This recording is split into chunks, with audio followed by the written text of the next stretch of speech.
Today we're going to be taking a look at Top Gun Maverick, and I'm here with a review for you.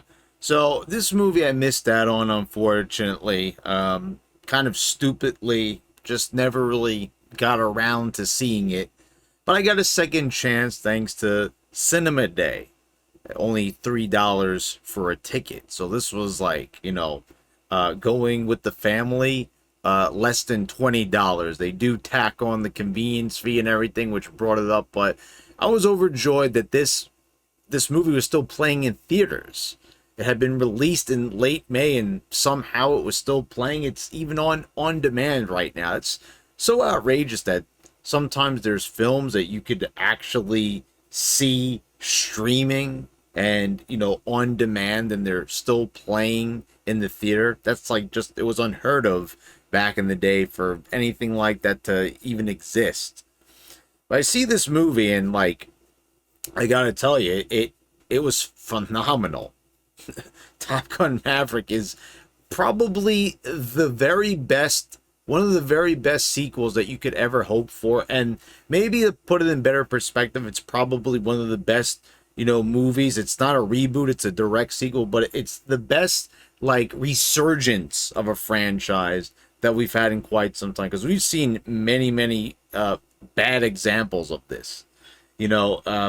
Probably, to me, one of the worst examples was Independence Day.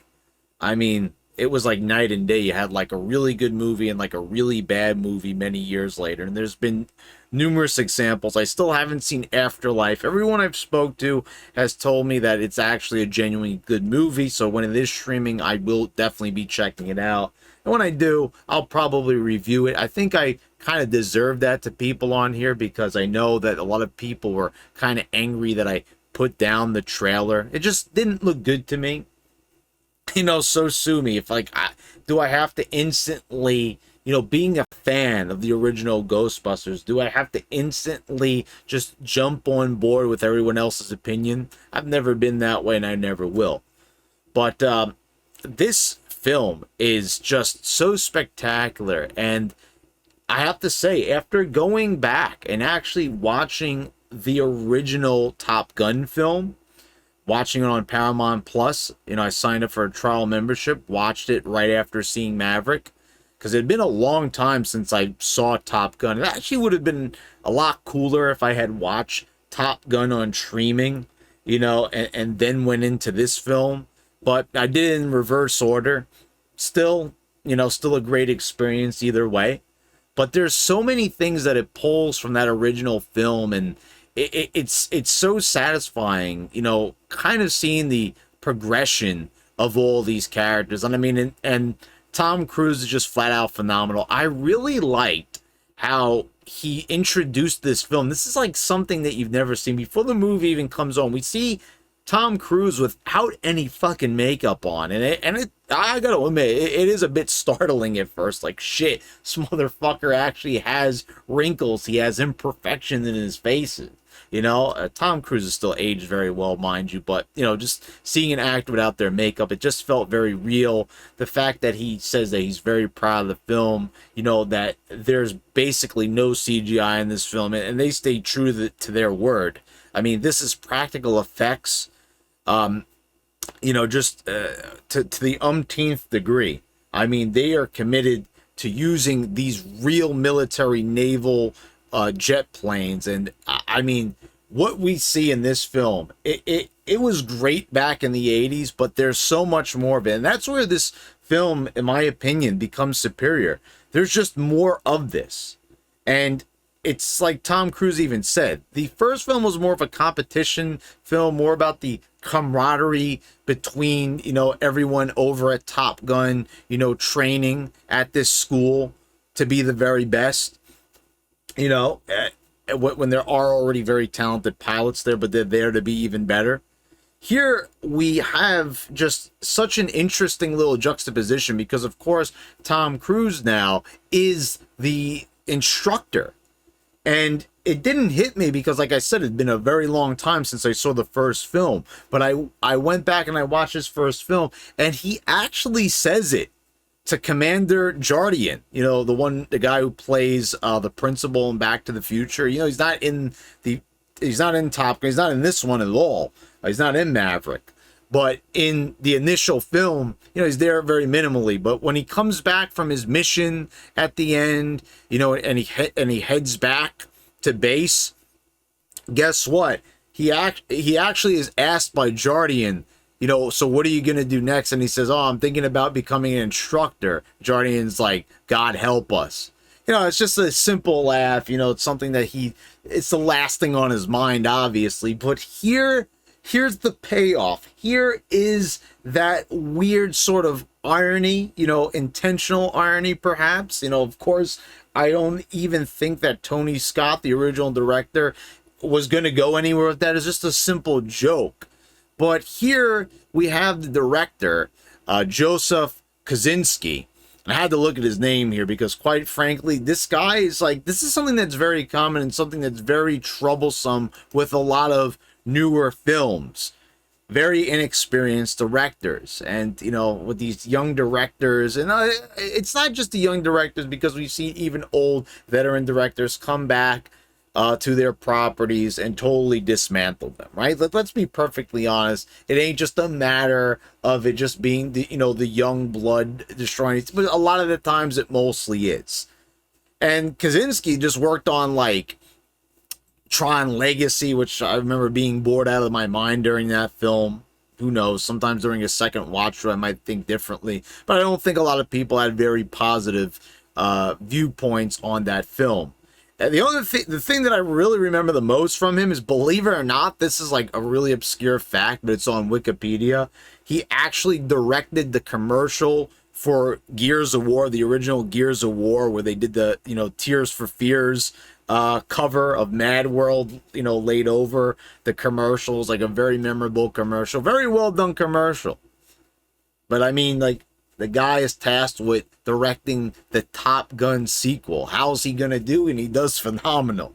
It truly is kind of perplexing, really just kind of inexperienced, and just, these films that are just very forgettable, and not very many, to mind you. But of course, with Tom Cruise, you're not going to get a shitty movie with Tom Cruise. Let's face it, there's really been very few films that he's been in that are just god awful, right? He's been in a lot of good films. So he's going to make sure that things are done his way. And that is exactly what happened here. I mean, we get more than we could have hoped for with this one. So one of the best things that I see in this film is just the total lack of anything woke, stupid, asinine. There's no shit like that at all in this film.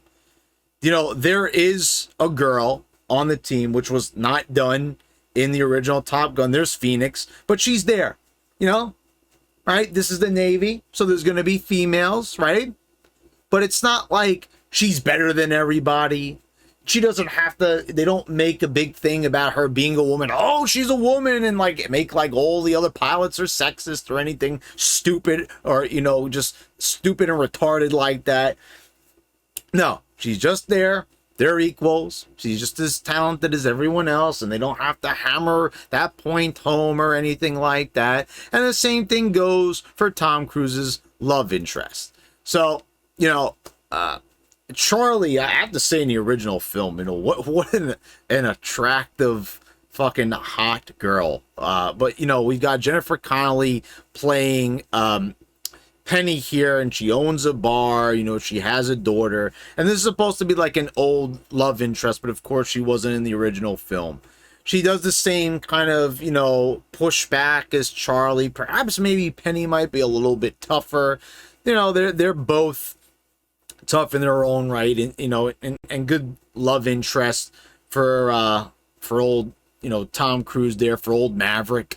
But the pick for Rooster, who is the son of Goose, just a phenomenal pick. I mean, obviously not his son in real life, but I mean, they picked just someone really good to play off of. And there's the part where he gets thrown out of the bar because, Jennifer Connelly's character, Penny, it keeps ringing the bell. So, when he's in the bar, he has to pay for all the drinks. And of course, he can't pay it right then and there. He doesn't have the money. So he gets thrown out of the bar, looks back into the bar, sees, Goose's son, Rooster, playing the piano.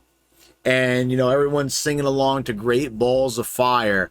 And, it harkens back. We get a flashback to the original Top Gun, and you see the look on Tom Cruise's face. This film brings forth so much emotion. It truly is an emotional roller coaster.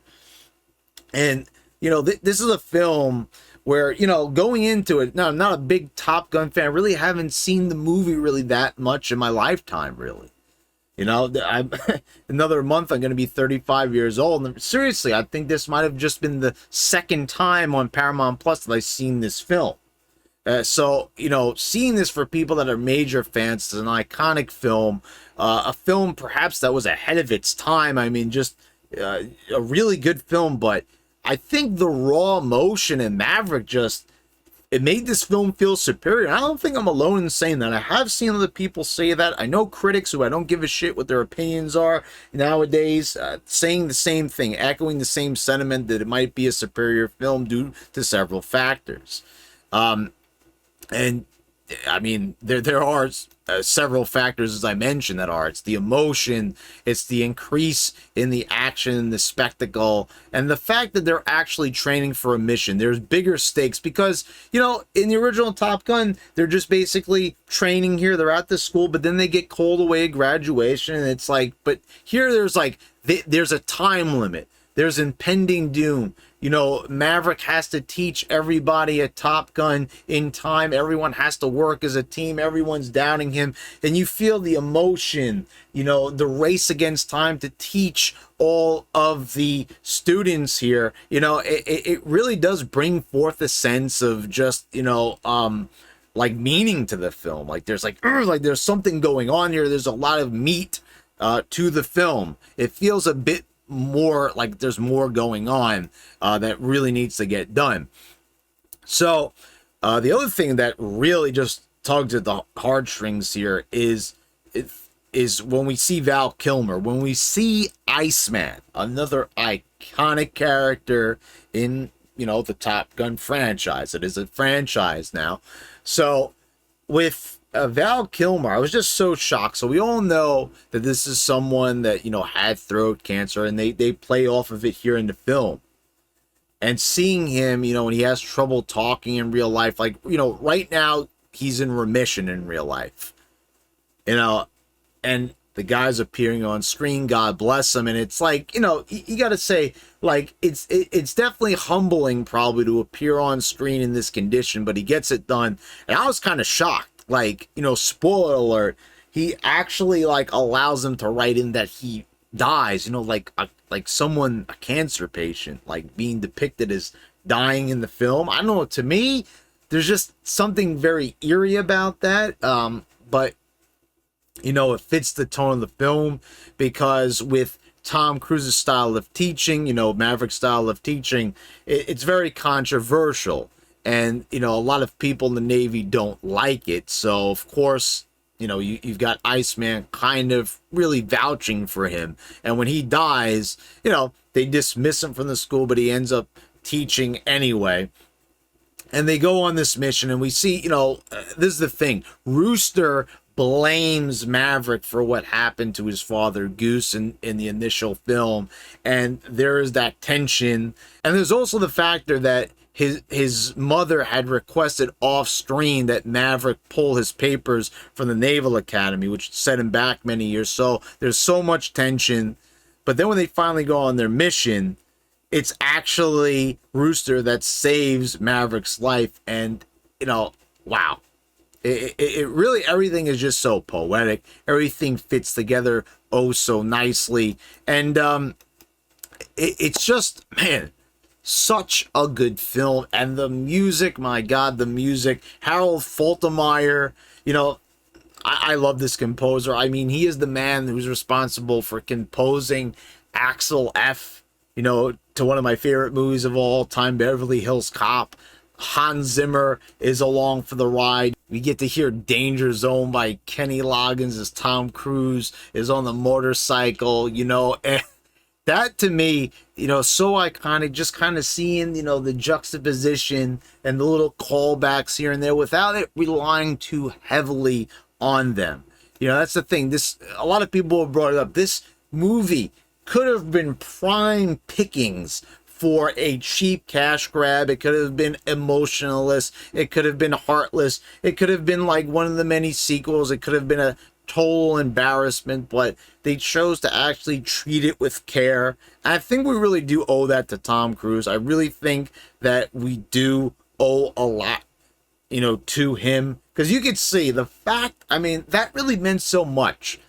That little, you know, less than a minute little intro of, you know, Tom coming on there and just telling everybody how proud he was of the film. I thought that there was such a really nice touch, and really, like, probably the best lead-in right there to just tell people, like, this is a movie you're really going to enjoy. And yeah, so that you know, that about does it here, folks. I mean, it is such a good movie. I was like blown away. I didn't even expect it to be this good. I mean, you've got the music, you've got the visuals, you've got the acting, the performances, the emotional, raw intensity here. The stakes are high. It is such a good film, and I definitely recommend that everyone go see it if you can in the theaters. I'm pretty sure now it's going to be kind of hard to see. But yeah, when it comes on streaming, on Blu-ray, guys, definitely pick it up or stream it. Do what you got to do to see the film. So let me know down in the comments below, guys. Pretty sure there's probably going to be people who have seen this film, I would imagine. So let me know what you thought in the comments down below. Did you enjoy this film? Did you fucking hate it? Did you think the exact opposite? Did you think it was a major disappointment? Or did you love it just as much as I did? And please subscribe if you haven't already. Hit the thumbs up if you enjoyed the video, and hit the thumbs down if you fucking hated this video and you thought it was the worst thing you ever saw in your goddamn life. And I want to thank all my patrons for your continued support. Thanks again, guys. I'll see you next time.